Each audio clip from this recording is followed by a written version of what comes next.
Before we begin the journey into what might be the strangest, most ritualized chamber in all of ancient Egypt, the royal bathroom, take a moment to settle in. Close your eyes if you'd like. The sun is high over Thebes, and the Nile winds lazily beneath us. But we're not interested in the temples today, or the pyramids, or the great wars carved into the stone.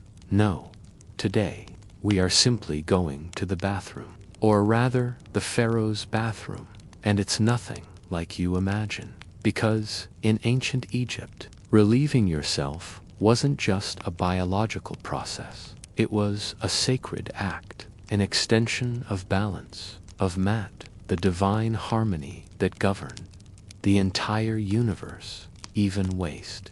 We pass towering statues of falcons and crocodiles. Courtiers nod in silence. Linen robes sway in the dry air. And at last, through a series of hushed, perfumed corridors, we reach a space that's not quite a room, not quite a closet. It's quiet here, strangely quiet. The smell is not unpleasant, more of crushed lotus smoke, and something earthy beneath it. You have arrived at the private house of relief, the pharaoh's sacred lavatory, but you can't just walk in. First, you must be purified, not metaphorically, literally. You're handed a small clay bowl of natron water, a salty, mineral-rich mixture used not only for washing, but also in mummification. A priest or attendant may murmur a blessing while you rinse your hands and sprinkle the floor. You are now allowed to enter, but still, you must not speak. Not in the pharaoh's presence, and certainly not in this chamber, because the pharaoh is not merely a man.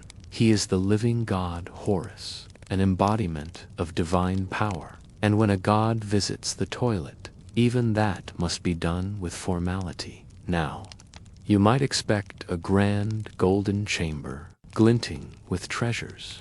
No, the pharaoh's bathroom is, in fact, intensely practical, clean, cool, humble by royal standards, and always guarded by ritual. In one corner sits a simple limestone block with a smooth, carved seat. It's not unlike a small stool, slightly elevated, polished by time and by other royal behinds. This was the Nezu's seat, and it was not used casually. Attendants stood at a respectful distance, backs turned, often humming or clapping, softly to mask any awkwardness. But the pharaoh, he was taught from boyhood to maintain dignity in all things, even while going. Now comes a stranger detail, the use of sand instead of toilet paper, or even leaves like other ancient cultures. Egyptians, even royalty, used soft, sifted desert sand to clean themselves. This sand wasn't just scooped from the ground. It was collected, dried, and gently perfumed with myrrh or crushed petals, sometimes kept in a delicate jar made of alabaster. One scoop, maybe two, always with the left hand. The right was for offerings, greetings, and writing divine decrees. The left was for everything else. Afterward, the sand and its contents would be scooped away with a flat wooden spatula, often burned, sometimes buried. Everything had its place. Everything was orderly. But let us pause here. In this quiet corner of ritual and relief, the room smells faintly of incense and crushed reeds. A warm breeze brushes the curtain. You can hear distant sandals padding on stone. You may wonder, did pharaohs feel embarrassed? Were they ever truly alone? Throne. He had to sit on a very different one first. Yes, before the gold. And a very nervous child prince, learning how to go without displeasing the gods. Because, in ancient Egypt, toilet training wasn't just something toddlers did with their mothers. It was a deeply spiritual education, one that began early and followed a precise path. Let's return now to the palace, not the grand halls. Just beyond the priest's quarters, here, a young boy, no older than 5 wears a carefully pleated linen tunic, a shaved head with a braided sidelock of youth dangling down his right ear, the traditional look of royal children. He is the heir, the Nesubit, child of gods. But at this moment, he is also a little uncomfortable, and everyone in the room knows it. A wet nurse approaches, not a servant, but an elite, often handpicked from noble families. In ancient Egypt, children of the royal house were rarely punished. Instead, they were guided, like reeds bent in the Nile wind. A small, polished limestone chamber pot is placed before the child. It's smooth, curved, made just for him. Some even feature hieroglyphs of protection, spells to guard the body, even in this vulnerable act. Because to Egyptians, waste was not shameful, but it was powerful. You see, in Egyptian belief, everything the pharaoh touched carried divine energy, even what he left behind, and that meant things needed to be done properly. When the young heir relieved himself, contents were often collected carefully and disposed of with ceremonial care. They might be buried, burned, or even sealed in tiny urns, not because anyone wanted to keep them, but because improper disposal could invite chaos to disrupt Mat. The sacred balance of the universe was unthinkable. Even a toddler's accident was, spiritually speaking, a kind of cosmic threat. And so, training was gentle but serious. There were songs, soft, sleepy ones, that taught rhythms and reminders. Little rhymes about releasing burdens, so Ra may rise, or washing away shadows with lotus-sweet sand. No loud scolding, no rushed words, just repetition, calmness, and incense drifting in from the hall. Even the act of washing afterward was part of the lesson. Boys had learned not only the physical act, but the posture, the silence, the prayers. One ancient instruction manual, buried in a Theban tomb, describes how young nobles were taught to squat with grace, like the ibis at the river's edge. Another warns against careless hands and noisy breath, at least on the outside. And yet, even gods in training are still human. There are records, or rather, who refused to sit still, who laughed at the seriousness of it. All one scroll from the Middle Kingdom tells of a young royal who, not punished harshly, but surrounded by scribes who read him stories of celestial floods and divine discipline for 3 straight days. By the end, he apologized and offered a small clay model of Thoth with a flower tucked into the headdress. All was forgiven, balance restored. As the prince aged, his chamber pots changed too, from simple limestone to inlaid alabaster, often with golden filigree handles. Some even had tiny footrests carved like lion paws, not for comfort, but to remind him of strength, control, and majesty. Even in this humbling moment, eventually, the boy would no longer squat or sit on pots. He would use the royal seat, the same as his father. And when that day came, there was a ritual, quiet, symbolic, and never public. A papyrus was read aloud, honoring the transition from child of the reed mat to guardian of the river gates.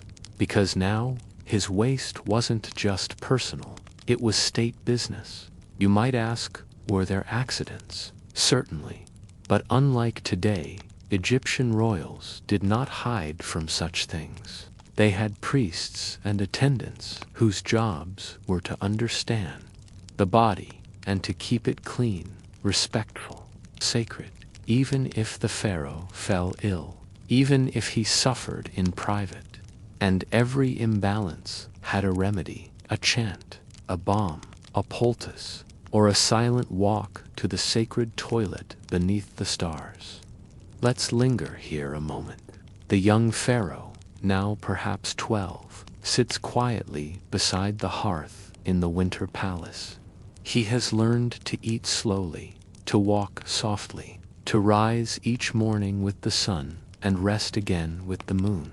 And he has learned, perhaps most humbly of all, that even a living God must answer nature's call, with grace, with care. Strange habits were passed down from throne to throne in that most private. By now, we've seen the pharaoh's sacred seat, and we've tiptoed through the rites of potty training for a future god-king. But there's a practical question still hanging in the warm, incense-laced air. Once the pharaoh had finished his divine business, where did it all go? Because in a palace that held hundreds, priests, scribes, attendants, guards, dancers, bakers, astrologers, and even gooseherders, waste management was no small task. And yet the Egyptians handled it, not with pipes, not with flushes, but with rituals, clever architecture, and a small army of very quiet people. Let's wander now to the back edges of the palace, where the breeze smells less like lotus and more like clay, ash, and something else. Here is where we find the latrine workers, a small but essential class of palace servants. They are not slaves. They are paid laborers, often from the artisan class. They live simply, sleep early, and speak very little. Their job, to clean the pharaoh's waste, to remove it respectfully, catalog it sometimes, and dispose of it according to ancient hygiene laws. Yes, Egypt had toilet regulations. Some were written on papyrus, others passed down in guild chants or family scrolls. Inside the palace, waste never traveled far. There were no plumbing systems in the modern sense, but there were waste basins, lined with sand and lined again with flat clay tiles.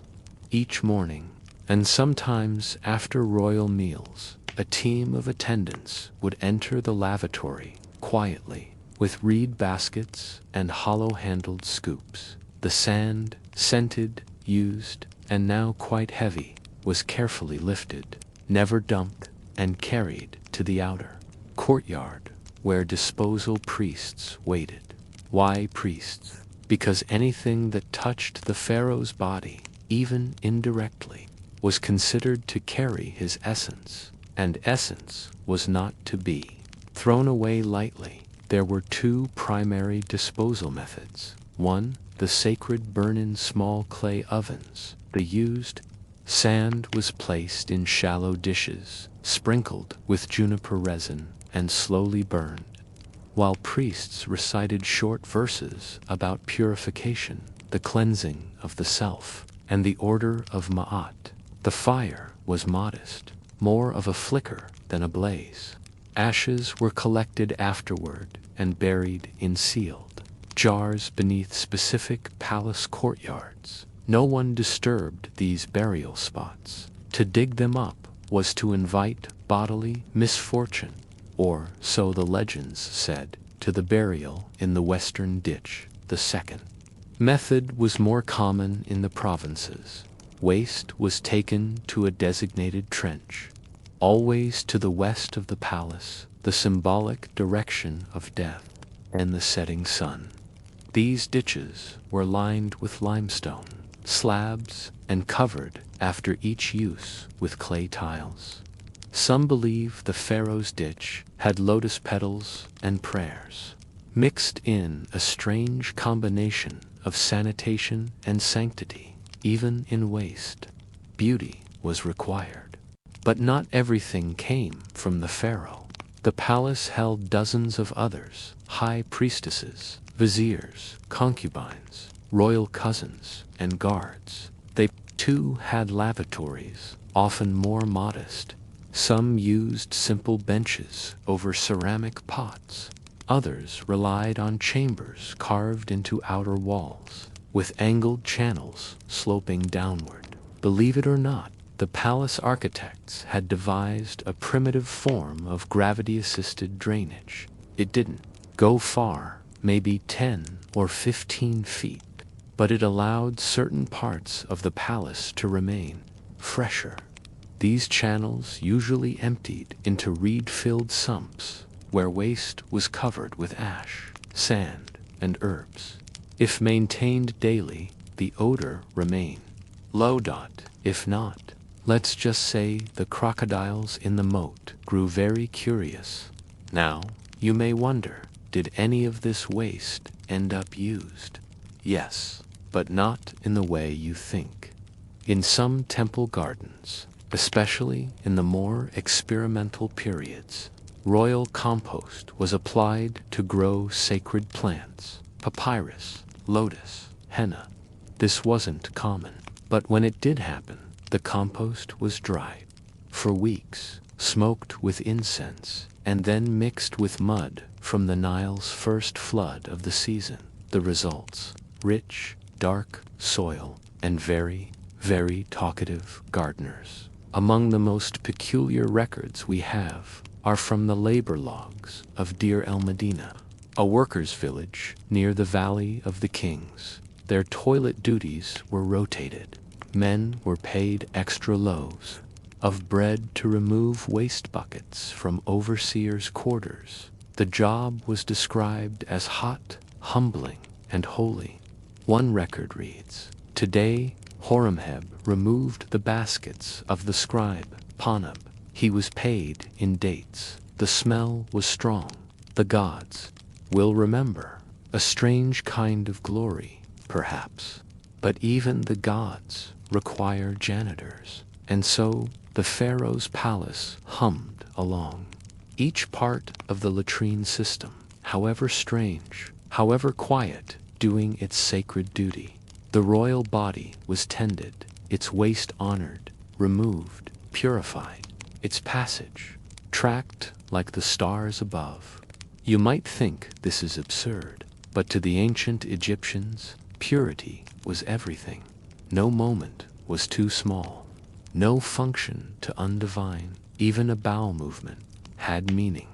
So tonight, as you lie back and breathe softly, know that somewhere, long ago, a team of candlelit priests stood in silence, chanting as they carried out a pharaoh's chamber pot, under the flicker of torchlight, surrounded by stone, silence, and sand. And you might just wonder, what other corners of ancient luxury were filled not with gold, but with scented sand, sacred scoops, and long-forgotten workers who made the kingdom clean? Story 2. The Fireplace and the Feather. How medieval inns tried to keep guests warm long before central heating. Down duvets, or electric blankets. There was the inn hearth, and a bed made of straw, feathers, and pure wishful thinking. Tonight, we step into a sleepy corner of 14th century England, where the winters bit hard, the beer was thick, and travelers huddled together in one-room lodgings that smelled of firewood, mutton fat, and a hint of wet wool. But this is not a tale of grand castles or royal chambers. No, we're visiting the more humble side of history. This is a story about how ordinary people tried to survive the medieval cold, together with questionable bedding, a shared fireplace, and a very hopeful feather mattress. Let us picture the scene.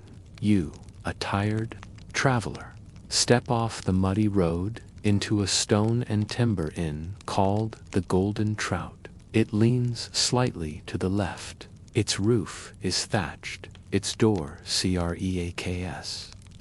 Inside, the room is dim and warm. A central hearth smolders, sending curls of smoke up toward a hole. In the roof, the smell is a mix of damp fur cloaks, wood smoke, boiled barley stew, and candle wax. There are 6 other guests already slumped around the fire, men with wind-chapped faces, women with baskets tied to their skirts. One boy who might be asleep on a dog.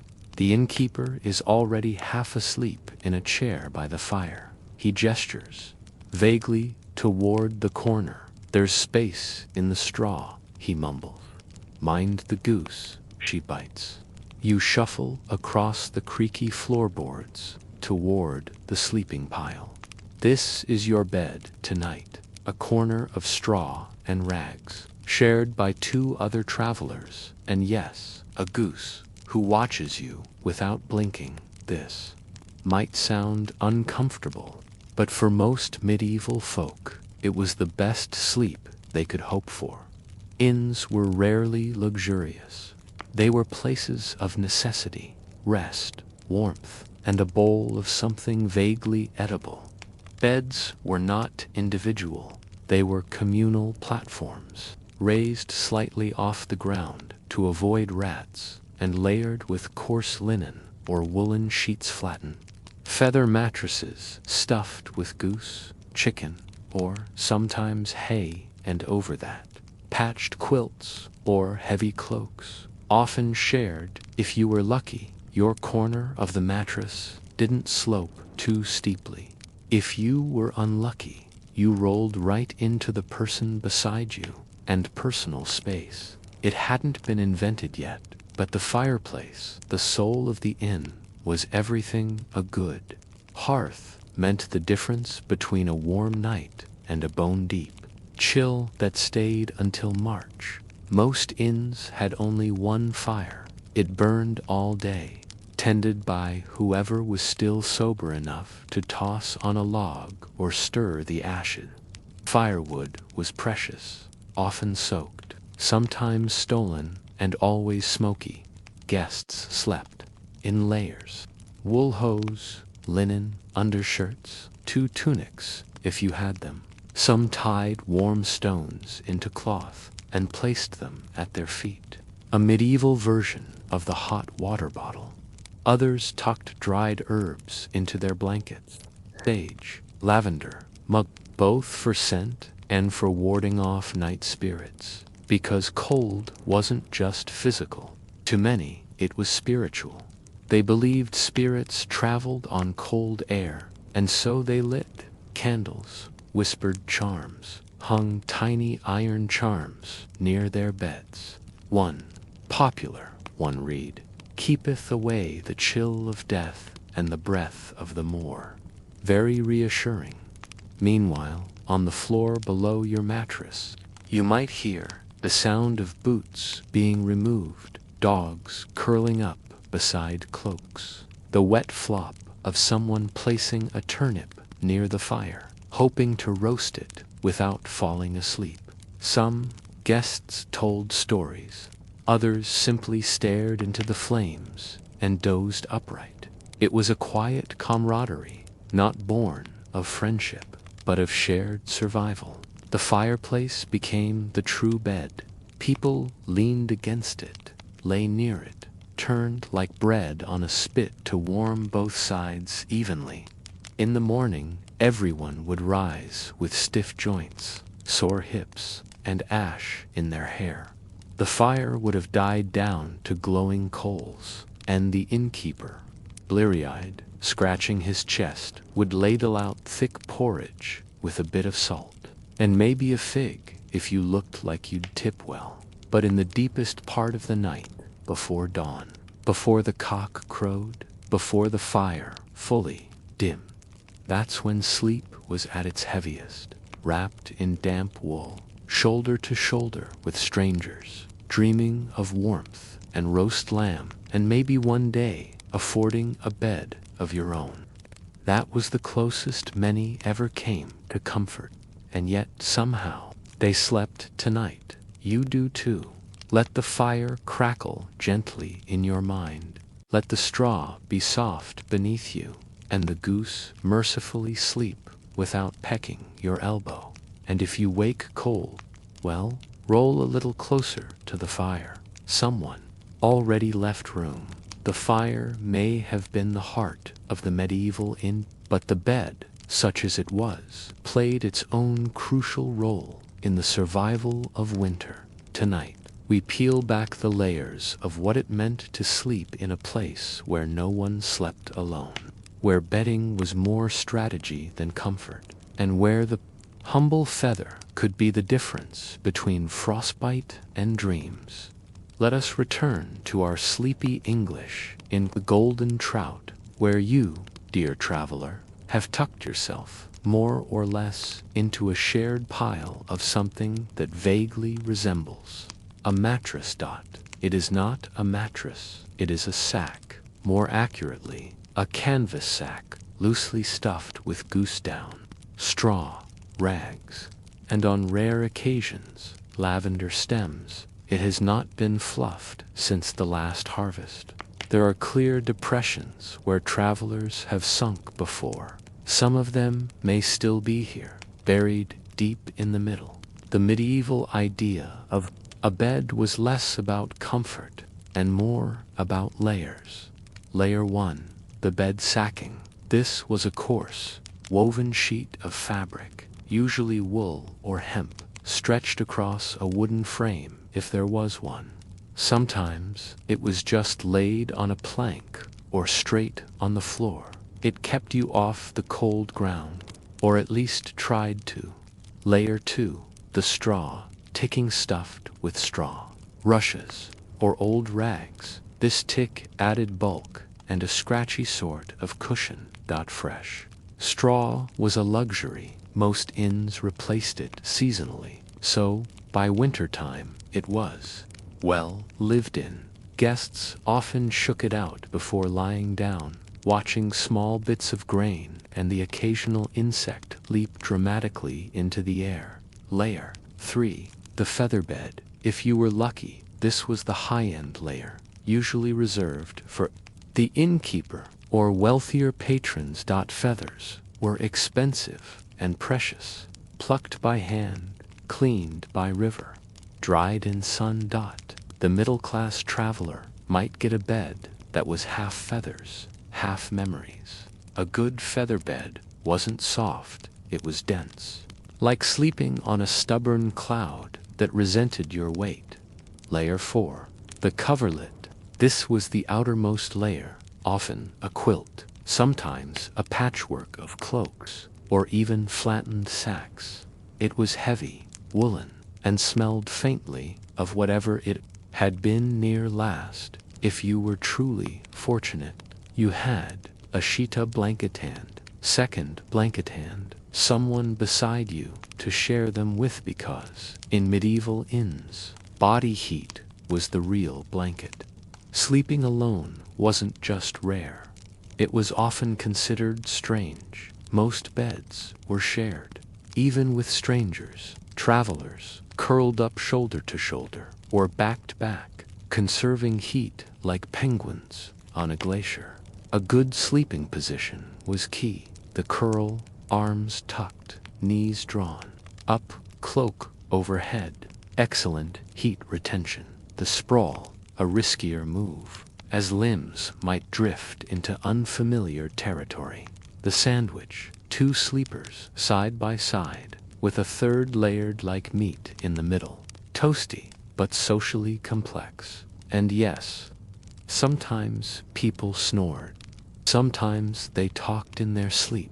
And yes, once in a while, they rolled over and stole the blanket, which is why the best inns tied the quilts to the bedposts. Now, what about pillows? Ah, the medieval pillow, a rare treasure, usually a small sack of feathers or straw, sometimes stuffed with wool, rags, or even millet husks. Some travelers carried their own, embroidered if they were wealthy, plain and patched if they were not. In many inns, pillows were communal, rotated nightly. And by rotated, we mean flipped over and fluffed just enough to make the old head dents less noticeable, to avoid lice or fleas. Always a possibility, travelers often wrapped the pillow in their own headscarf or tunic because cleanliness was aspirational, not guaranteed.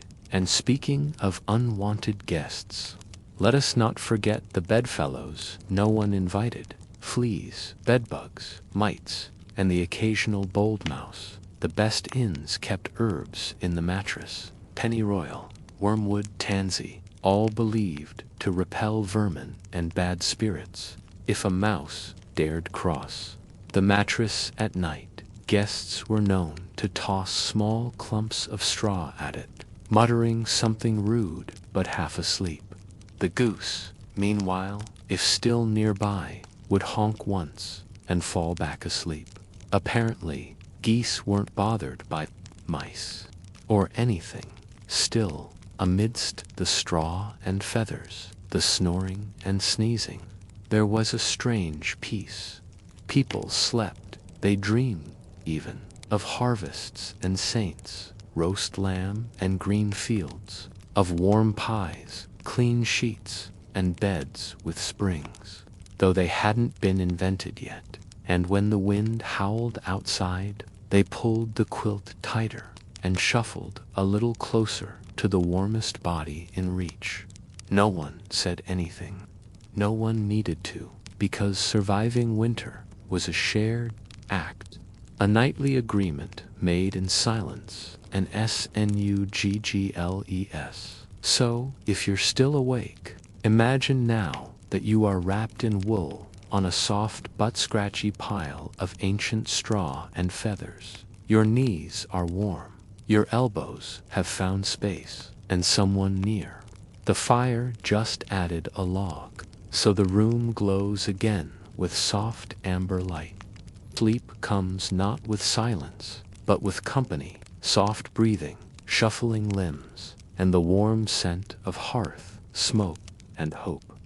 If you listened closely, sometime around the 4th hour of the night, what we'd call 2 or 3 a.m. today, the medieval inn fell into a different kind of silence. Not the silence of absence, but the muffled hush of shared rest. The fire burned low. Its glow was now soft and reddish, casting lazy shadows that wavered like drifting thoughts. The guests were bundled together, unmoving.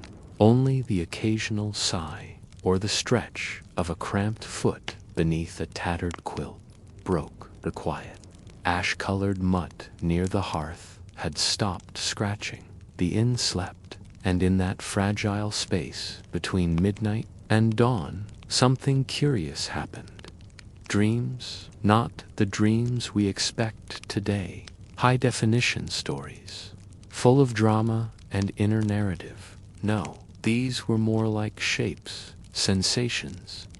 Sensations you, the traveler, might dream of. The crackle of fire, echoing in a forest glade, the feeling of sun-warmed stone against your back, a long-forgotten lullaby, half-remembered from childhood, or a feather, light and floating, drifting down from a sky made of parchment, and smoke. Dreams were meaningful. In medieval times, they were considered omens, or sometimes visitations. A dream of flying meant a change in luck. A dream of losing your boots in the mud meant someone far away was speaking your name. Dreams were catalogued, interpreted, even preached about from the pulpit, and in the humble, smoky air of a crowded inn, they passed between sleepers like whispers in a cathedral. But the body, unlike the mind, never quite forgets the cold. Around this time, the heat of the hearth faded, the drafts crept in. There was no insulation, no glass panes in the windows, only wooden shutters and bits of oiled cloth nailed in place. So the wind whispered, it slipped through the cracks in the walls, whistled down the chimney, kissed the backs of necks and the arches of feet, and the sleepers. They turned in unison, half aware, half dreaming, like leaves shifting in the breeze. Someone muttered in Flemish, someone else snored, then coughed. The innkeeper, in his corner chair, pulled a second cloak over his head. This was called the chill hour, the coldest moment of night. And yet no one rose. No one dared leave the warm nest of layered bodies, scratchy wool, and barely stuffed mattresses. It was a silent pact. Stay still, stay warm, move, and let the cold in. Even the embers in the hearth seemed to honor it. Eventually, slowly, a rooster crowed, not a noble sound, but a sort of strangled honk, followed by silence. Then again and again, the inn stirred. Boots shifted. Someone sat up, combing fingers through their tangled beard. The child by the goose blinked sleepily, looking confused about where or who he was. And the fire, faithful as ever, still SMOLDERED. The dog stood, stretched, sneezed once, and circled the room with quiet purpose. Now came the sounds of morning.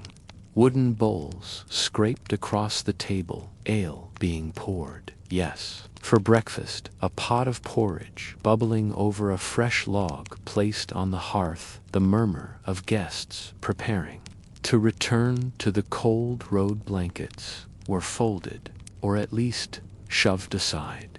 The straw mattress was given a half-hearted fluff. Feathers floated through the air like tiny ghosts of dreams past, and the innkeeper, who had not spoken since the night before, muttered, "To pennies, if you broke wind under the quilt." For if the goose bit you, there was no ceremony, no farewell. Guests simply left. Some nodded, some grunted. One woman, half smiling, offered you a dried apple from her pouch. You accepted it, because that's what mornings were, simple gestures, traded like coins. Outside, the frost still clung to the ground. Your boots, left too close to the door, were stiff with cold. But inside you, a sort of soft warmth lingered, not from the fire, not even from the blankets, but from the memory of a night spent among strangers, sharing dreams, heat, space, and silence. And that, dear listener, is how medieval inns tried to keep guests warm, not with amenities, not with guarantees, but with firelight, feathers, and the quiet resilience of people who simply needed to make it through one more winter night. It wasn't luxury, but it was, in its own way. Let the drafty shutters seal themselves with memory, and let the sound of distant, softly snoring strangers carry you gently into your own feather-stuffed dreams. Story 3. The onion seller's secret life in a medieval village. Market there is a hush just before dawn. Even in a village that never truly sleeps, it's a soft, gray hour, not quite night, not quite morning, when the fires in the baker's oven are just starting to glow, and the first chicken of the day makes its opinion known with a suspiciously judgmental cluck. This is the hour when the onion seller stirs. You can smell him before you see him. Not unpleasant, just pungent, aged onion skins, worn leather, a faint hint of rosemary oil, dabbed behind his ears on festival days and Thursdays. He wakes beneath a sagging blanket of wool and goat hair, tucked into a loft above the stable, where the air smells strongly of hay, weekly, of horse, and exactly like the leftover soup from last night. He yawns, he scratches, He sneezes, not once, not twice, but in a series of polite explosions that shake the rafters and disturb a pigeon to beams over. His name is not important. No one calls him by it anyway. To the village, he is simply Onion. And today is market day. A medieval market was not like the markets of today. There were no pop-up tents, no neon signs, no coffee carts. Instead, the village square, little more than a flattened dirt patch between the church and the well, slowly transformed into something alive. Carts arrived from crooked lanes, pulled by donkeys or tired boys. Women in patched aprons set up baskets of turnips, beets, and regrettably limp lettuce. A tanner leaned against a broken wheelbarrow, muttering about sheep who didn't appreciate the value of their own skins. And in the center of it all, Onion Dot, he carried no cart, only a creaky wooden yoke balanced across his shoulders, with two enormous baskets dangling from each end, each basket brimmed with his prized produce: red onions, white onions, green onions, wild onions, angry onions, suspiciously soft onions, and at least one that looked exactly like the priest's nose, and most importantly, the pickled ones. The pickled onions were his secret weapon. No one knew exactly how he made them. He never told. He never wrote it down. Not even his wife, who had run off with the fishmonger's cousin a decade ago, knew the exact combination of vinegar, herbs, and thyme. But villagers swore by them. Cures colds, cleans the blood, puts hair on your feet. Even the priest occasionally slipped him a silver coin with a guilty glance and muttered, for ... digestion. So Onion set up his spot beside the old fountain, directly across from Agnes, the egg lady, who was already yelling at a goose that didn't belong to her. He laid out a piece of cloth, patched and faded. He arranged his best onions in neat, pyramid-like stacks. He opened his clay jar of pickled onions and let the aroma waft gently into the square. A small boy cried. A dog barked. Somewhere, a rat made a life-faltering decision to turn vegetarian. Market day had begun. You, dear traveler, stand quietly by the well. You're not here to buy anything. Not really, just to watch. To breathe in the quiet hum of commerce, of gossip, of onions. To admire the peculiar ballet of medieval routine. A man arguing with his own cow-two children, selling wilted flowers from a dead uncle's gardenia. Noblewoman's servant haggling for cheese, while pretending not to see the cheese seller's missing thumb. You are a guest in this moment, an observer. And perhaps, when Onion finally notices you, he raises a shaggy brow and gestures to his finest red bulb. Fat, glossy, proud. You nod politely. He grins. He knows you're not going to buy it. But that's not the point. Market day isn't about sales. It's about presence, about being seen and smelling strongly, and returning home with fewer onions than you left with as the sun climbs. The square gets busier. The baker rolls out hot loaves wrapped in rough linen. A musician appears, badly tuned and terribly enthusiastic. The blacksmith's apprentice, all elbows and soot, flirts clumsily with the milkmaid and knocks over a basket of beans. Someone curses. Someone sings. Someone begins selling miracle pebbles that cure curses. And all the while, Onion sits on his upturned bucket, chewing thoughtfully on a raw scallion, gazing out over his domain. It is not a glamorous life. It is not a rich one, but it is his.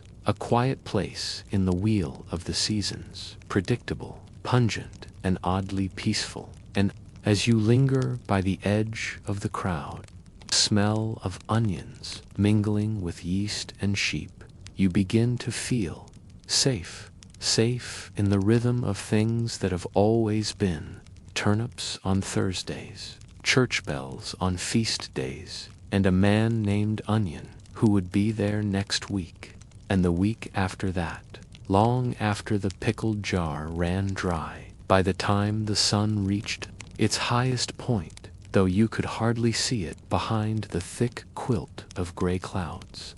The market square had grown dense with life. People came and went, wandering between stalls, murmuring greetings, mumbling about prices, or quietly pretending to inspect carrots when they were, in fact, eavesdropping on the gossip 2 stalls over.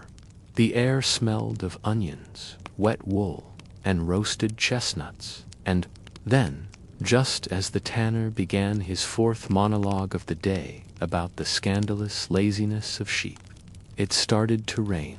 Now, medieval rain was not like modern rain.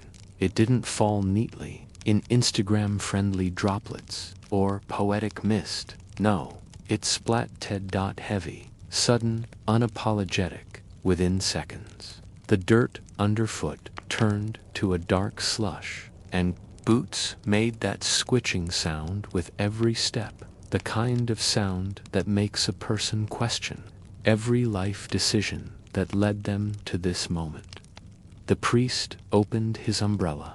It was made from sticks, linen, and blind optimism. It immediately collapsed. The goose tried to bite it, but Onion, he stayed exactly where he was, still seated on his bucket, still chewing, still blinking slowly at the sky like it had personally insulted his best onion. Water dripped from the tip of his nose, his yoke creaked, his baskets sagged, but he didn't flinch. A woman passed, holding a chicken wrapped in a baby's shawl. "Rain makes the onions sweet," Onion muttered. It was unclear if he was speaking to her, to the chicken, or to the raindrops themselves. Either way, no one contradicted him. You found yourself huddled under a wooden overhang beside the weaver's stall, watching it all unfold like a slow-moving, slightly damp miracle. A boy ran past, trailing string and excitement. A pig escaped its rope and investigated the cheese stall. Someone shouted, "That's not your goat." No one argued, and still the market endured, because the market was not a fair-weather friend. It was a rhythm, one that beat on regardless of the sky. Now, about that chicken. You noticed it first because of its hat. Yes, a hat, a lopsided crown made of twine, feathers, and what looked suspiciously like a brass button from the tax collector's coat. Its owner, a wiry girl with ink-stained fingers, had apparently declared the chicken queen of the turnips, a title no one dared dispute. The chicken, to its credit, carried itself with the bored dignity of a monarch forced to mingle with commoners, until it saw the pickled onions. Then, with sudden and majestic energy, it lunged, knocking over a jug of elderberry wine and sending a cascade of scrolls flying into the mud. Gasps, shouts, laughter, even Onion blinked. The chicken leaped. The chicken leaped onto his yoke, pecked twice at a soft white bulb, and then, crown askew, made a triumphant escape toward the carpenter's bench. The girl chased after it, arms flailing, boots splashing. Onion watched them vanish around the corner, then slowly picked up the fallen onion, gave it a sniff, and returned it to the top of his pile. "Still good," he said. The rain began to lighten. Steam curled from the rooftops. The air softened. Children returned to skipping stones into puddles. Baker resumed tossing crumbs to the dog, who now wore a cabbage leaf as a hat. Even the priest chuckled, though it may have been a sneeze, and somewhere nearby, the faint sound of a whistle drifted in a tune as old as mud, as timeless as gossip. In the slow minutes that followed, people resumed their browsing, and the market transformed again, no longer bustling, not yet fading, just settled. A woman with a broken shoe bartered for onions, using 3 coins and a recipe for gooseberry pie. A traveler from the next village over asked whether anyone had seen her cousin, a man described only as taller than sense. And a small girl stood beside Onion for a full 10 minutes, simply watching him chew. "Why do you sell onions?" she finally asked. Onion glanced at her, slow as ever. Then he shrugged. "Because the stars refused to hire me." The girl stared, then nodded. Like this made perfect sense. She offered him a plum. He accepted. By late afternoon, the clouds cleared. The sky, once a slate-gray blanket, began to open up into long strands of parchment blue and soft golden brushstrokes. Sunlight slanted between rooftops. The puddles shimmered. The yoke on Onion's shoulders seemed lighter now, either from fewer onions, or perhaps just from the light. You stretched, yawned, and realized you hadn't moved in hours, nor needed to. The village square had wrapped around you like a blanket, a tapestry of noises, smells, half conversations, and gentle chaos. You belonged here, even if only for a day. And as Onion stood, brushing damp straw from his knees, he gave you a look, not a smile, just a slight tilt of the head, a nod, the kind that said, "Yes, you were here, you noticed. That's enough."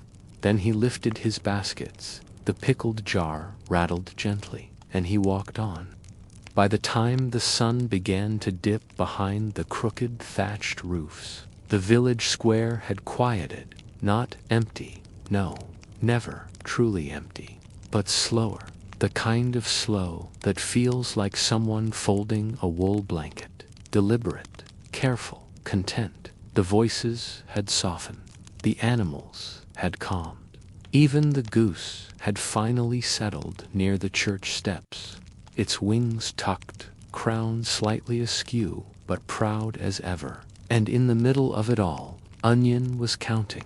He wasn't counting coins. He had very few of those. Instead, he was counting onions traded. 43 onions rejected. 5 pickled jars sold. 2 pickled jars dropped. 1 compliments received. 3 children who stared at him without blinking. 6, and perhaps most satisfying of all, arguments diffused by an onion gift. One had been a real success.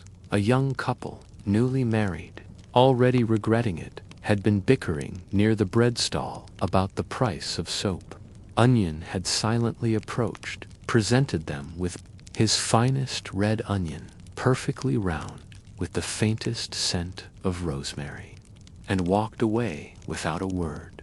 The couple had fallen silent, stared at the gift, and then laughed. Later, they bought a pickled jar. Now, with his baskets mostly empty and the light growing long and gold, Onion began to pack up. But packing up didn't mean rushing. No, this was a ritual.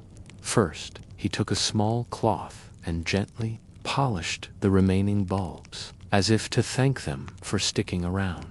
Next, he wiped down the inside of the jar lids, careful not to let a single droplet of brine go to waste.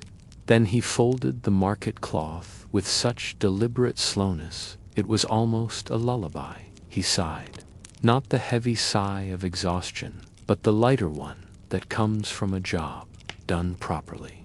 That's when old widow Della arrived. She moved like fog, slow, deliberate, and entirely resistant to schedules. No one ever saw her arrive.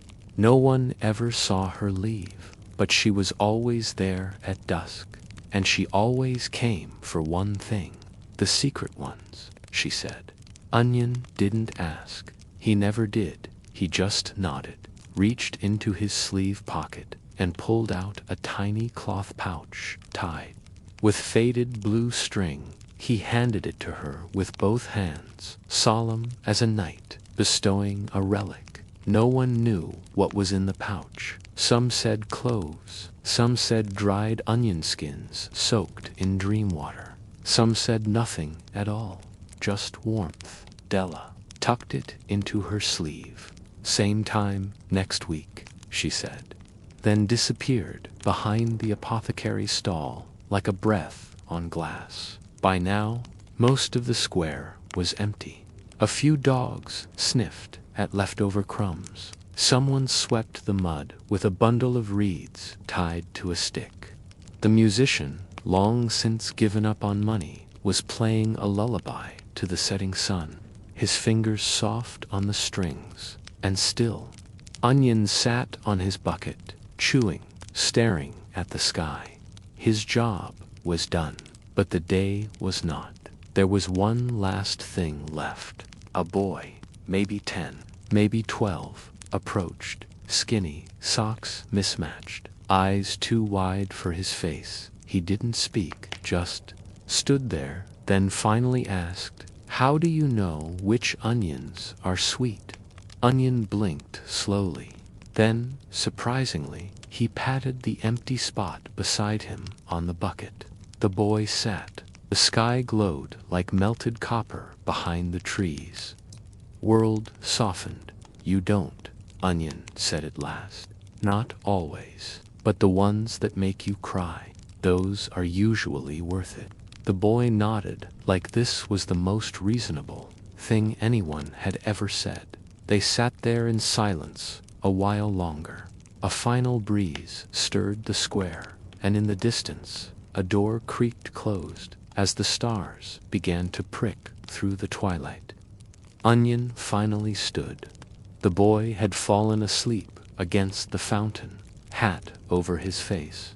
Onion adjusted the boy's shawl, then hoisted his empty baskets over his shoulder. The yoke creaked, but softly now, more a whisper than a groan. The square was mostly shadows, but Onion knew the way home, through the gate, past the mill, left at the tree that bent like a question mark. He walked slowly, deliberately, the way people do when there's no need to rush, and behind him, the square exhaled. You remain a little longer, just standing there, watching the darkness fold gently over cobblestones and turned over baskets. There is no rush, no urgency, only the knowledge that next week, after the chickens have plotted, after the rain has passed, after someone, somewhere, needs an onion, for reasons they can't explain, he'll be back, chewing, blinking, waiting with a new jar, and perhaps, just perhaps, a story you haven't heard yet. Story 4. The Feather and the Fireplace. How inns tried to keep guests warm. Let us go back, not to castles, nor to battlefields, nor to palaces made of marble. No. Tonight we arrive at a far more important place. The inn, not just any inn, either, but a tired, slightly crooked, almost sunken to the ground kind of inn. The sort of place you wouldn't write about in letters home, but the kind of place you'd think about every time your fingers got cold again. The inn had no real name. There was a sign, but it had fallen off decades ago, and the only visible remnant was a rusty nail and a patch of wood darker than the rest. The locals called it the Low Hearth, not because the hearth was particularly low, though it was, but because when you sat beside it, your troubles did, in fact, seem a bit lower, and that was enough.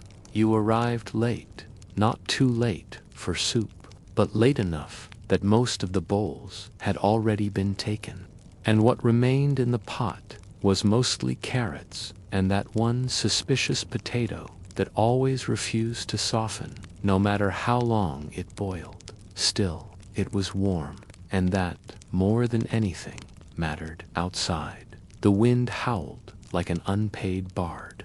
Inside, the fire crackled with a stubborn glow, its flames catching in the iron pot like a whispered promise. The floor was straw-strewn. The mugs were mismatched. The bench had one leg shorter than the rest, and so did the dog beside it, but it felt like peace. You paid the innkeeper, a round-shouldered woman named Gilda, who wore 4 shawls and never blinked unless she meant it. Rooms cold, she warned, but the bed bites less than the mice. She said it like a joke, but you weren't sure. Still, she handed you a rusty key and a square of cheese that had more holes than commitment. You thanked her. She grunted. It was the warmest welcome you'd had in weeks now. The room. Let's be clear, this was not a grand chamber. The door stuck. The window refused to close all the way, and the candle was only half a wick, floating in old wax like a tiny ship lost at sea. But the bed. The bed dot. It had a mattress stuffed with feather wool, hay, and you suspected the crushed dreams of at least one former squire. It slumped in the middle like a tired uncle, but it was still the softest thing you'd felt since summer. You pressed your hand into it, and it sighed back at you. You lit the candle. Its flame flickered, then steadied, casting strange shapes on the stone walls and bringing just enough warmth to fool your fingers into hope. The wind scratched at the window.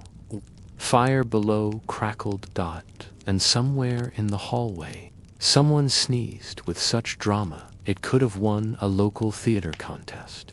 You curled beneath the scratchy wool blanket, and for a moment the world paused, not ended, not gone, just paused.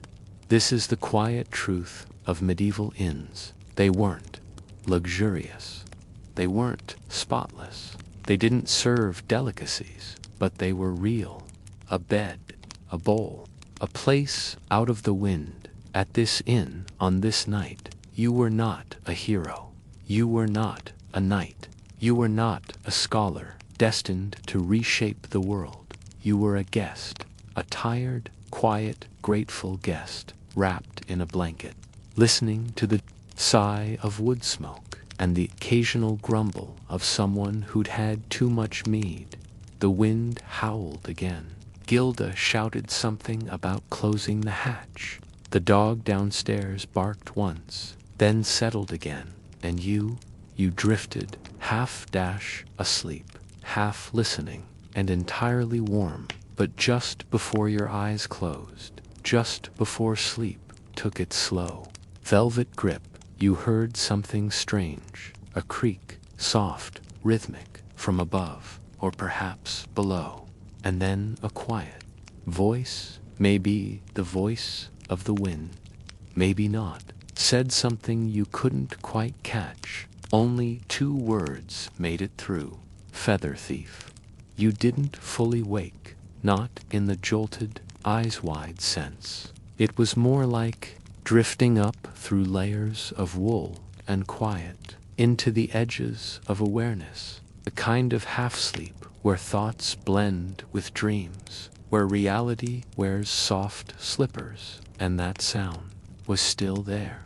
Creak, pause, creak, as if someone or something was pacing very, very slowly on the floor above, or was it below? The inn was built like a lopsided bookshelf.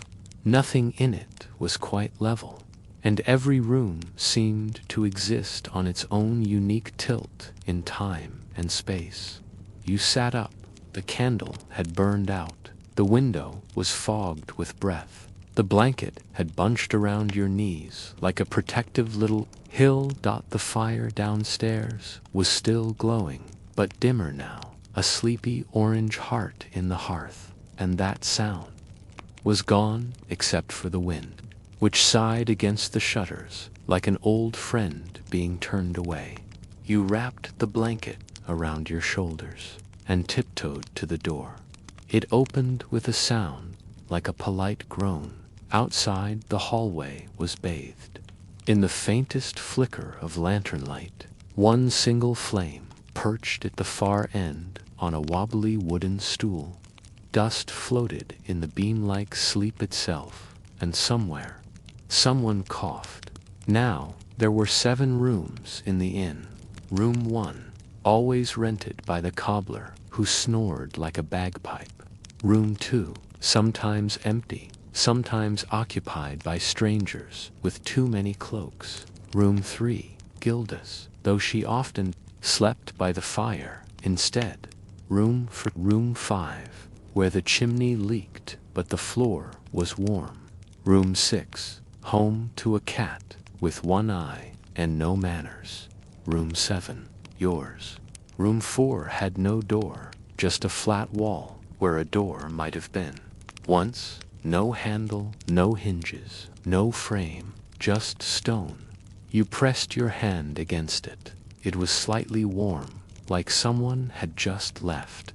Back in your room, the air was cooler. The fire had burned down to ash, but the bed, the pillow slightly higher, the scent slightly sweeter, and under your fingertips, something papery and stiff. You pulled it out, a note, folded many times, written in deep brown ink on parchment, rough as bark. The feathers come from room 4. Do not ask how. Sleep deeply anyway. Tomorrow is colder. There was no signature, just a faint smudge at the corner. Possibly jam, possibly blood, possibly both. You blinked once, twice. The candle reignited in the corner, not physically, but in your minds. I and everything grew warmer again. Sleep returned like a tide, soft, relentless. You curled back into the bed, note still in hand. The mystery tucked beside your ear like a bedtime story. No one had quite finished reading. You dreamed of floating down a hallway made of straw and whispers, of beds that breathed, of geese in tiny boots delivering warm feathers like little postal workers of sleep. And when you awoke hours later, the pillow felt heavier. You examined it in the morning light, still lumpy, still patched, but now unmistakably full of fresh goose down, clean, warm, and very clearly not the same pillow as last night. You turned to the window. A faint trail of white feathers lead from the corner of the room to the door, then stopped at breakfast. Gilda served porridge, the consistency of regret, and handed you a spoon that bent on contact. You asked nothing.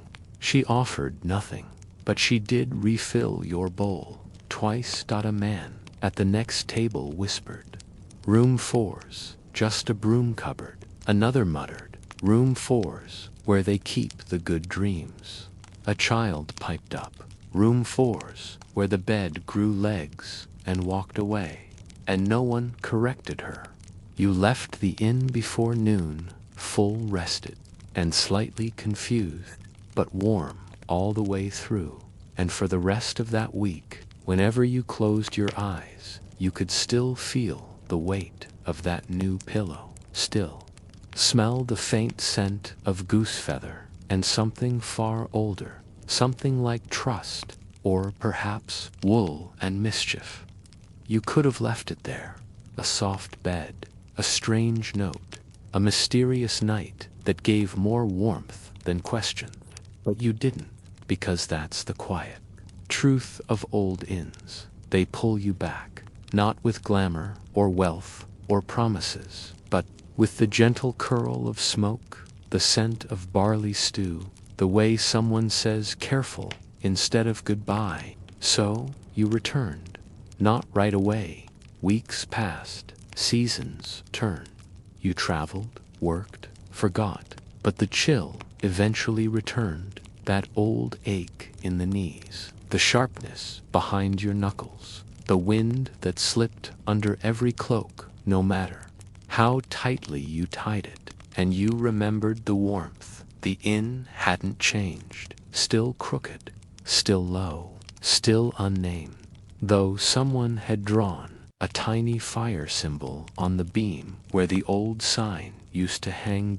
Inside, Gilda blinked slowly as you entered. Back again? I missed the porridge, you said. She grunted, but her ladle moved twice as fast. The hearth was already lit. The dog had aged. The chairs were softer, somehow. Or maybe you were just more tired. There were new guests, a trader with cracked boots, a weaver with ink-stained fingers, a nun who laughed in her sleep, and still there were 7 rooms. Room 7 was already taken. You were given room 5 this time, the one with the leaky chimney. You'll hear dripping, Gilda warned. It's not blood, which, of course, made you wonder. That night you did not sleep, not because it was cold. In fact, it was oddly warm.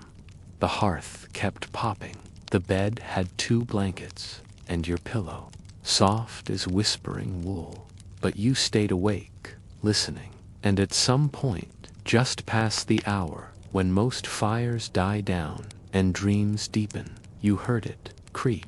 Not in the hallway this time, but in the wall, near the chimney, behind the headboard. And then a shuffle, a breath, and a voice, not quite whispering, not quite singing, humming a lullaby in a language you didn't recognize. You sat up, turned toward the sound, and from the base of the chimney, just beneath the hearthstone, you saw a panel shift, only slightly, just enough.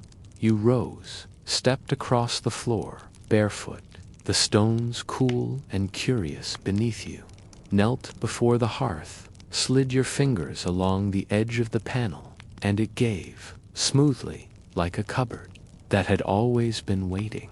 Behind it, a narrow space, dusty, warm, lined with bundles of feathers, wrapped in cloth, tied with string, some dyed with herbs, some plain, some long, some curled, all carefully labeled with handwritten notes. Sleepwalkers, silence for aching joints, keeps the mice out dreams of snowless roads. And in the center, sitting on a stool carved from twisted roots, was a figure small, round, wrapped in a patchwork of shawls and soot-blackened wool. Her face was lined like tree bark. Her hands trembled, but worked with precision, threading feathers into pillow casings made of worn linen. She looked up. Ah, she said, you're back. You didn't ask how she knew, or what she was, only sat beside her. Watched as she worked. She handed you a feather, long, gray, slightly crooked. This one's stubborn, she said, but it remembers warmth. You turned it in your fingers, soft, real, but strange, almost warm to the touch. You're the feather thief, you asked. She laughed, a soft, crinkly sound, like paper folding itself. Feathers don't like being owned, she said. They travel. I collect. I repay. And as she spoke, she handed you a small pillow, no bigger than your hand. Take this, she said, for the road, or the next winter, or a friend who dreams too loudly. You did, and then you left her there, in the hollow behind the hearth, tucking dreams into fabric and breathing warmth into beds no one thought to question. In the morning, Gilda made tea. It tasted faintly of thyme and apples. Sleep well, she asked. You nodded. She didn't press further, only handed you a satchel with a crust of bread, a slice of dried pear, and tucked into the bottom, a new pair of socks, mismatched, wool, perfect, and as you stepped out into the morning frost, pillow in one hand, satchel in the other, you could still feel it, the quiet gift of a warm bed, a lullaby in a hidden room, and the strange, soft truth that sometimes the warmest places in history weren't palaces or castles. They were crooked, little inns with missing signs and mysterious rooms. Story 5. The Itch and the Ointment. Medieval. Remedies for everyday discomforts. This is not a story about grand conquests, not about knights or crowns or treaties sealed with trembling quills. It's about something much smaller, the itch, not metaphorical, not emotional, just the very real, very irritating itch behind your left ear, or between your shoulder blades, or worse, under 3 layers of linen and wool, where reaching it might require a map and a contortionist's grace. In the Middle Ages, discomfort was a daily companion. There were no pharmacies, no easy labels, no helpful leaflets saying, apply twice daily after meals. No, there were herbs, there were guesses, there were ointments made of things you're probably better off not knowing. And there were people, like old Marla, the village itchy, who lived behind the smithy in a crooked hut that always smelled faintly of turnips and mystery. Let us visit her, shall we? The year is 1372. The village is called something like Brackenenmeyer or Snittlewick, depending on who you ask, and your shoulder has been twitching for 2 days straight. So you go. Old Marla doesn't answer the door. She never does. Instead, there's a bell made of twine and bones, not human, probably, which you tug gently, only for it to fall apart in your hands. Still, she appears, wearing a shawl made of at least 3 other shawls, hair like broomstraw, hands stained green from grinding nettles, and perhaps jealousy. She peers at you, squints, sniffs. You've got itch, she declares, the bad kind. You nod, because disagreeing with Marla is like arguing with fog, pointless, damp, and never in your favor. Her hut is lined with jars, some with labels like blisterroot or sage of night, some with no labels at all, just faint humming sounds.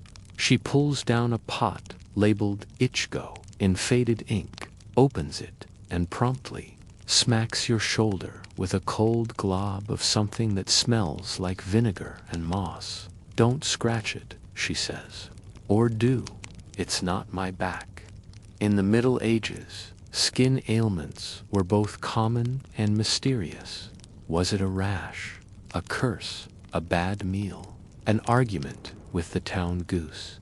No one knew, so healers improvised. They used garlic and goose grease, clay and coal ash, rosewater, sheep tallow, and crushed lavender petals when they were feeling fancy. Some remedies were gentler, chamomile compresses, oat milk soaks, linen wraps soaked in elderflower tea. Others were ambitious, frog legs mashed with lard, burned bees mixed with honey and applied to the chest, powdered mole's foot for headaches mostly, but someone inevitably tried it. For itchy ankles, you sit by the fire in Marla's hut as the ointment begins to sink in. It doesn't itch now, but it does tingle, possibly with healing, possibly with regret. Marla offers you a small cup of something murky and herbal. Drink this, she says, for balance. What's in it, you ask? Depends how fast you drink it. And this was medicine in its coziest form, not precise, not packaged, not sterile, but full of care, strange, mossy, scratchy care. Marla wraps your shoulder with a strip of cloth that smells faintly of pine and possibly onions. Don't let the wind in, she warns, and don't listen to the ducks. They lie. You nod again, because this feels like excellent advice, and you leave, feeling warmer, slightly greased, and oddly comforted. That night, as you sleep beside the hearth in your cottage, the itch fades, replaced by something else, a gentle calm, a sense that someone, even if slightly unhinged and heavily scented, had noticed your small suffering and done something about it. And as you begin to drift, wrapped in the smell of herbs and smoldering peat, you wonder, what did she mean about the ducks? You return to old Marla a few days later, not because the itch came back. It didn't. You returned because your neighbor's elbow had swollen to the size of a boiled potato, and someone needed to carry him. This was how medicine worked in medieval villages, not by appointments, not by charts or test results, but by word of mouth, reputation, and the occasional whispered tale of whose rash had vanished overnight and whose had multiplied.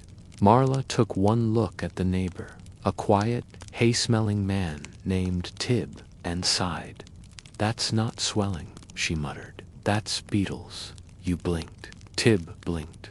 Marla blinked twice, then opened a drawer with her. Foot out came a jar filled with shiny brown carapaces. You grind, apply with tallow, wrap in clean linen, preferably linen that's only been buried once. This was the second truth about medieval medicine. Logic was optional. What mattered more was ritual. You didn't just apply a salve. You applied it facing east. At dawn, with a sprig of something tucked in your boot, and a rhyme whispered 3 times under your breath. Or you didn't, and the rash spread.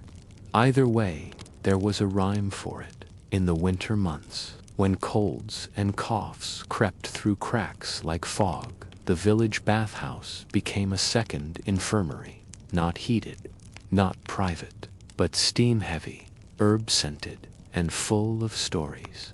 You might be offered a basin of mustard seed foot, soakay thyme, and barley compressor.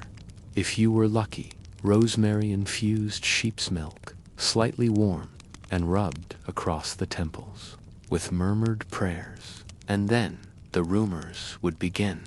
Ralph the miller hasn't sneezed in 3 days, swears by crushed acorns. My aunt's bunions vanished after bathing with eelskins. Did you hear about Bertha's nose? Grew back mostly. These tales would drift through the steam like ghosts with opinions. Some were true, some were wishful. All were part of a strange, cozy tapestry, belief and bodily compromise. Old Marla occasionally visited the bathhouse, though only on Thursdays, and only if the door was left slightly ajar. No one questioned it. She brought jars, small pouches, crumbled parchment scrolls with handwritten cures passed down from healer to healer, none of whom had probably owned a full set of teeth. She treated headaches with boiled willow bark-pressed lavender leaves under the tongue gourd, simply tying a red ribbon around the head and complaining into a hole in the ground. Half of healing, she'd say, is making the pain feel heard.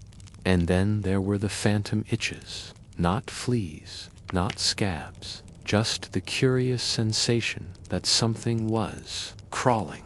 These were tricky. Sometimes she used vinegar, other times whispered arguments with a loaf of bread. No one really understood the method, but it worked, or at least people claimed it did. Once they stopped itching, Tib's elbow, for the record, reduced in size after 3 beetle salves and a week of keeping it near a smoldering mug of ale. The cause was never confirmed. Some blamed swamp vapors. Others pointed to too much leaning. Tib, for his part, now avoids left turns and reports no further incidents. And this was the quiet miracle of these remedies. They rarely worked fast. They sometimes didn't work at all, but they were shared, offered, and hoped for, which, in the grand scheme of medieval suffering, was sometimes enough. The tea may have been bitter, the bandages rough, the salves peculiar, but so was life, and it was better to go to sleep smelling of nettle paste and rosemary than not to sleep at all. As the village slept, wrapped in wool and whispers, old Marla sat by her fire, grinding, steeping, labeling tiny jars. With crooked writing and crossed fingers, she'd healed 3 ankles, 1 mysterious swelling, and a biting sadness this week. And as she sipped from her mug of root brew with a slug of something stronger, she looked toward the door and said to no one in particular, "Tomorrow, someone's going to ask about their ears. I just know it." The village didn't speak of Marla as a healer anymore. Not just, they called her the ointment witch, sometimes, half-jokingly, or herbal Marla, or the scratch teller, because she could apparently diagnose a cough from across the square, and once spotted a tarot on a man who hadn't yet removed his shoes. She didn't seem to mind the names. She minded only bad bread and people who refused to drink her teas. It was early spring when it arrived, the oddest case she'd ever seen. Not boils, not bumps, not moon-weeping rash, as it was sometimes called when you walked too close to old wells on Tuesdays. No, this was the invisible itch. It came with no marks, no redness, no swelling, just restlessness. A constant need to shift, scratch, turn your collar, rub your knuckles, step out into the air, even though it was still cold and muddy and full of untrustworthy clouds. The first to mention it was Millie, the scribe, young, pale, always covered in ink and dreams of parchment. "It's not my skin," she whispered. "It's inside my bones." Marla didn't blink, just nodded. "Sit down, elbows out, open your mouth, I need to smell your teeth." No one ever argued with that request. Not from Marla. She brewed a mix of things meant to calm the blood, chamomile and vinegar, boiled mint with moss scrapings, a single white feather from an abandoned sparrow's nest, steeped in rainwater and left under a copper basin overnight. Millie drank 3 cups, then sneezed, then fell asleep in a chair and didn't stir for 8 hours. "Better," she mumbled the next morning, wiping ink from her chin. Still itchy, though, just quieter now. Marla wasn't convinced. She consulted her oldest jars. Some had no labels, just symbols scratched by someone's anxious thumb. A fishbone, a sunburst, a lopsided goat. She even pulled down the book, the one wrapped in goat hide and tied shut with a braid of her own childhood hair. "This is bad," she muttered. "Worse than the time the cows learned to climb." More cases came. A tanner who couldn't stop wringing his hands. A baker who rubbed her temples raw. A shepherd whose dreams were so itchy he'd wake up halfway. Across a field, all without symptoms, all without cures, all looking to Marla, clutching mugs of warm nettle broth and hoping for the answer. She tried everything, rubbing wool, dipped in honey, behind the ears whispering calming verses into rainwater and letting people bathe their feet in it. A salve of mashed chestnuts and ashes from only the most peaceful fires. Still, the itch lingered. One evening, just as dusk painted the stone lanes gold and muddy. A boy came to Marla's door, not ill, not itchy, just carrying something. A bundle wrapped in cloth, with wax seals on each corner. From my grandfather's loft, he said. It belonged to his grandmother, who got it from someone who met a Roman. That was, of course, more than enough provenance for Marla. She took the bundle, unwrapped it slowly. Inside, a tiny jar, no bigger than her thumb. Its lid was sealed shut with a twist of dried vine and waxed linen. She broke it. Inside, a cream, the color of river mist, and written beneath the lid, barely legible, for the itch that lives where no hands reach. Marla didn't question it. She heated the ointment gently over her hearth, stirred it with a clean goose feather, and dabbed a bit onto her own wrist. Waited nothing. Then she closed her eyes, and for the first time in weeks, she didn't feel the pressure behind her shoulders, the twinge in her hip, the constant crawling need to check every jar and door and string of drying herbs. Just stillness. She used it sparingly, tiny dots on the temples, a finger behind the ear, a trace across the knuckle, not too much. This isn't for skin, she murmured. It's for the noise beneath the skin. She gave it to 3 people. Millie, the scribe Tib, who had developed a philosophical itch, and herself. Spring arrived properly. Flowers budded. Lambs tripped over their own ears. Even the ducks seemed less sinister, and the itch faded, like smoke leaving the rafters after a long winter. One morning, Marla packed her jars. Not all of them, just the oldest one. She left a note, gone to gather new roots. Let the nettles grow back. Be kind to your elbows. And she walked east. Millie took over the hut. She didn't change much, just added more ink and a small shelf for scrolls. She kept the fire low, the door creaky, and the teas just bitter. Enough. And when someone came in complaining of a tingle, a twitch, a strange, unsettled feeling they couldn't quite name, she'd smile softly. It happens. She'd say, here, try this. It was Marla's last jar. And so the itch, like most things in history, never truly disappeared. It faded, shifted, returned in different shapes and names, but so did the ointments, and the warm fires, and the quiet care of people who, even without answers, would always try. Story 6. The Fireplace and the Feather. How medieval inns tried to keep guests warm. You arrive just after sunset. The road has been mud for hours. Your boots squelch with each step, socks clinging like wet rags to your ankles. Your fingers are stiff, your nose numb, and your thoughts have narrowed to a single desperate craving: heat. That's what the sign promised. A carved wooden goose, and the words, the feather and hearth, swinging in the wind above a crooked doorway.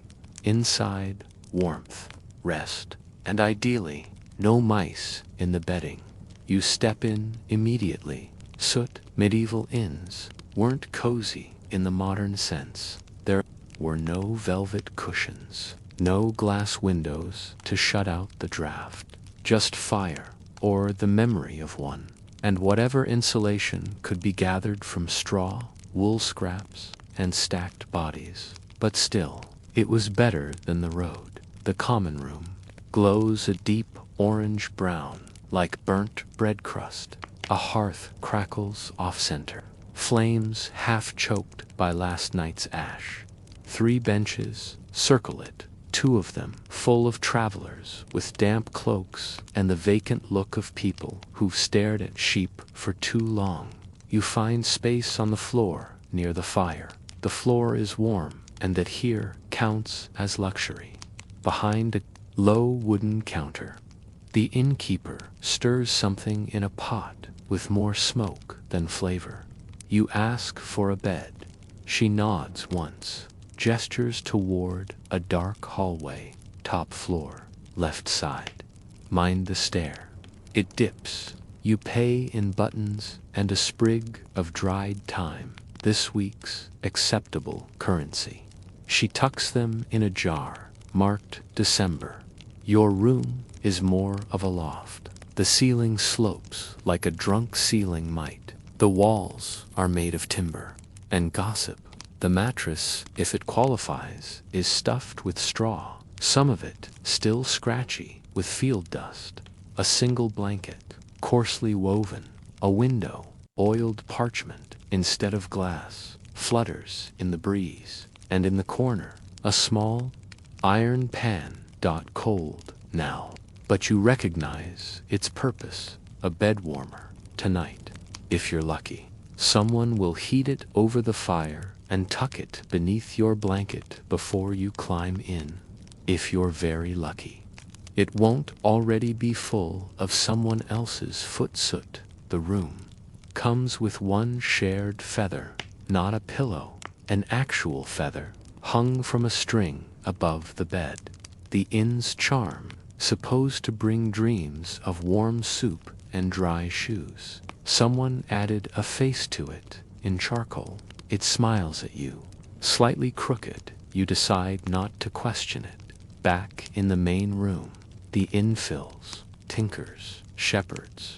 A woman carrying a sack of turnips and bad news. They cluster near the fire, removing boots, unwrapping cloths from swollen joints, and sharing quiet sighs that say we made it another day. Someone strums a broken lute. Someone else hums a song that sounds like a sheep complaining. The air grows warm, not from the fire, but from the bodies. Warmth, in the medieval world, was collective. Beds were often shared, rooms packed, blankets stretched across multiple, torsos like truce flags. No privacy, no comfort as we know it. But warmth, sometimes enough. One old man pulls out a pouch of dried thistle and tosses it into the fire. The room fills with a bittersweet scent, half medicinal, half memory keeps. The ghost's out, he says, or brings M in. I forget. Someone laughs softly. The bed warmers are placed into the fire one by one. Flat iron pans with long handles. Each inn had their own ritual here. They dipped the metal in a slurry of herbs and embers, let it heat until glowing, then slipped it into sheep's wool wraps to prevent singed toes. You queue up, wait your turn, finally, back in your room. The bed is slightly warm, your feet still sting from the cold. But the blanket, coarse though it is, smells like rosemary and old tobacco. You tuck the feather beside your pillow. Its face watches. The ceiling, outside. The wind moans like a tired ox. Inside, the walls breathe with the heat of old timber, footsteps overhead, and the distant clang of the last bed warmer returning to the hearth. You close your eyes. And for the first time in days, you stop shivering. You wake in the dark, not from cold, not this time, but from snoring. An impressive snore, layered, multi-directional, part animal, part accordion. It's unclear whether it's coming from above, below, or inside the walls, but it hums through the wooden beams like a kind of ancient nasal lullaby. Your breath fogs slightly. The bed is no longer warm, just not freezing. The bed warmer has cooled. The feather above your head spins lazily on its string, as if caught. In a dream draft, you pull the blanket tighter and consider how medieval people stayed warm through worse than this. Because this, strange as it feels, is luxury. Let's talk about layering. not just in clothing, though yes, wool tunics over linen shifts, wrapped in fur if you could afford it, but also in sleeping arrangements. In beds were often made for two, but slept 3 or 4, sometimes more. Sleeping was stacked warmth, like a sandwich of tired limbs and mutual agreement. You didn't need to know your bedmates. Names weren't important, just orientation, head to foot to head, to avoid breathing each other's breath, and worse, sharing fleas. There were rules. No sharp elbows, no hogging the blanket hand. Absolutely no warming your hands on someone else's knees without prior notice in the finer inns, those with roofs that didn't sigh. Guests might be offered a second blanket, but not for free. It cost a second koine bit of string ore. A riddle correctly answered before sunrise. What walks on 4 legs at dawn, 6 at noon, and regrets everything by dusk? Answer: a traveler with bad shoes. Blankets were heirlooms, woven thick from wool or goat hair. Some were patched so many times they had more stitches than fabric. Some were decorated with symbols to ward off chills or summon dreams, or simply identify which edge was yours. In one village, it was said that each blanket had a name. You could request Gertrude, the warmest, if a little damp-smelling, or Walter, who was scratchy but dependable. And then there were stones, yes, actual stones, heated in the hearth and wrapped in cloth, placed at the foot of the bed. They held warmth for hours. If you kicked them too hard in your sleep, they'd remind you with a bruised toe. Married couples shared one, widows used to, and people traveling with goats often slept with 3, just in case. The idea of personal space didn't quite exist. Your warmth was a communal achievement. The entire inn worked together to insulate itself. Windows shuttered, bolted gaps stuffed with straw, rags, or sometimes pickled cabbage leaves for the smell. Supposedly, though opinions varied, even the floorboards held heat if enough boots had passed over them that day. On colder nights, soup was served just before bed. Midnight onion broth was a house specialty in some regions, not for flavor, though some claimed it was tangy, but for its warming properties. Made with boiled onions, black pepper, if you were rich, ale dregsan. Occasionally, questionable, meat bitsit filled the belly and stoked the inner fire. It also guaranteed dreams of floating root vegetables. The innkeeper checked on guests, not out of courtesy, but to ensure no one had stolen the spoons. She carried a lantern the size of a melon, filled with beeswax and wisdom. Still breathing, she'd mutter at each doorway, "Good. If not, keep the blanket warm anyway." In one corner of the inn, someone sneezed in their sleep. In another, someone muttered a prayer to Saint Olaf, the patron saint of not freezing. You lay still, listening to the wind push at the shutters, and realize the fire downstairs has been tended, the warmth nudging up through the floor. It isn't comfort, exactly, but it is enough. Your limbs ache less. Your feet no longer tingle with frostbite's flirtation, and the feather above you has stilled. You roll over and dream of bread that's still warm and a blanket that never ends. By morning, the fire has become a legend. It's not roaring, it never was, but it's still glowing, a soft orange wound in the heart of the hearth, enough to coax steam from a tin mug of oats and melt the tips of frost on the windowsill. Someone had to tend it. And in inns like this, there was always one person who did. The fire steward, not a formal title, just the oldest person who still remembered how not to burn the building down.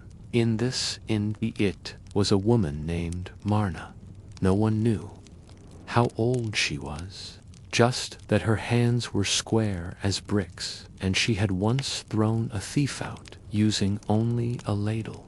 She knew fire, and she believed in rules. Rule 1, never poke the fire unless it's listening. Rule 2, never feed it wet wood unless you like smoke that smells of cow regret. Rule 3, talk to it gently. Praise it. Fire has an ego each night. Marna fed it 3 oak logs, a pinch of sage to chase the cold gremlins, 1 old spoon. If the guests had been rude, she kept coal embers in a brass box tucked under the hearth tiles in case the flames died, which they didn't, not on her watch. The fire was more than heat. It was the soul of the inn. It cooked, dried, comforted, signaled, scented, soothed. It roasted onions for soup. It warmed irons for bedpans. It smoked the meat that hung in quiet reverence from the rafters. And it kept out the night creatures, both animal and imagined. Most guests had their own fire rituals. Some would whisper to it before bed. Others offered it crumbs of bread or drops of wine. One man, famously, left his shoe beside it every night, not too dry, but as tribute the fire liked that Marna said so. Fireplaces were not just squares in a wall. They were ecosystems. Smoke rose through cracks that spiders used as ladders, collected in poetic patterns. Ash was swept, bagged, and sold to farmers for their fields. The fireplace breathed, and the inn breathed with it. Now, let's discuss the brick smugglers. Yes, they existed. In especially cold winters, travelers would sneak warmed bricks from the hearth into their belongings, tucked into cloaks, wrapped in cheesecloth, even hidden under hats.